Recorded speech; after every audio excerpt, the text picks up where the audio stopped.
Welcome to our Over the Vest Nurseries YouTube channel. Thanks for joining us.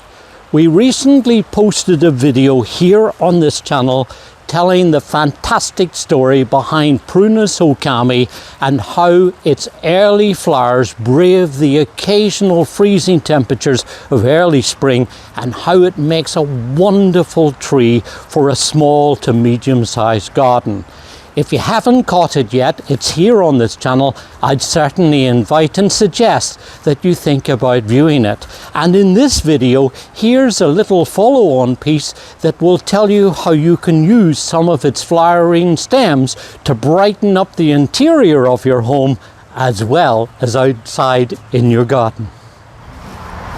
And if there's one thing that I really love to do, and that is going outside on a cold spring morning when it's really not very nice out there, and picking some early flowering things like this and then bringing them indoors and forcing them to give color inside our homes. And this works really well. The trick, and it's very simple, the trick is to cut these stems when the buds are, as you see now, just beginning to form, just beginning to open.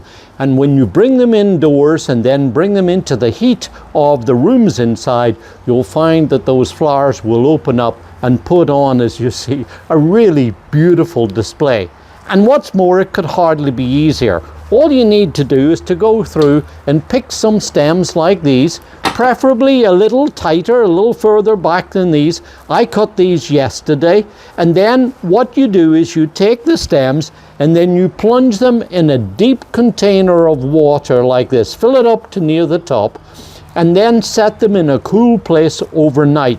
That's called conditioning. And when you do that, the stems take up lots of water, and that means that they will last longer when you go then and put them into your arrangements.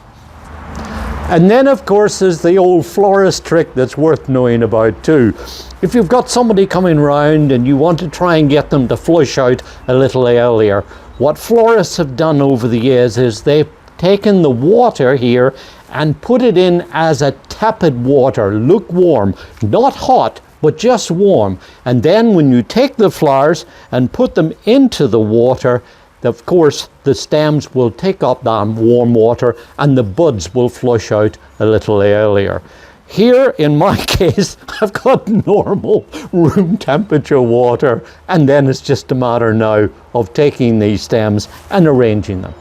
It's not the longest lasting cut flower out there, but man, does it really bring a beautiful bit of color into our homes. And if you want to do this, it's very simple. You really just go through and trim off some branches like I've done here.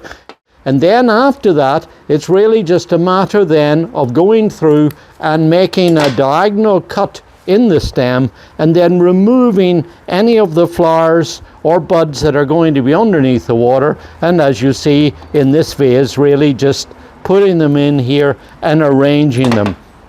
Now in Japan, they have, of course, all sorts of very elaborate artistic ways to be able to design these. They go through the process in some cases of manipulating the stems and bending them to get particular shapes of them in things like ikebana and so on. But for me, just being able to go outside on a cold spring morning and cut some of these flowers and then bring them indoors really helps to brighten up the whole thing, and of course shows off the promise of a whole new gardening year.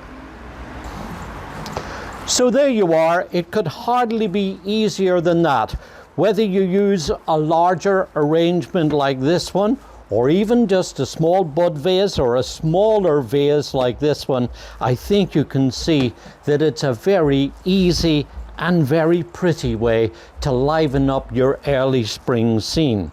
There's no reason why you couldn't take this and combine it with perhaps some supporting evergreen foliage, as that's what you want to do. There's lots of ways that you can really enjoy having this beautiful, very early spring color.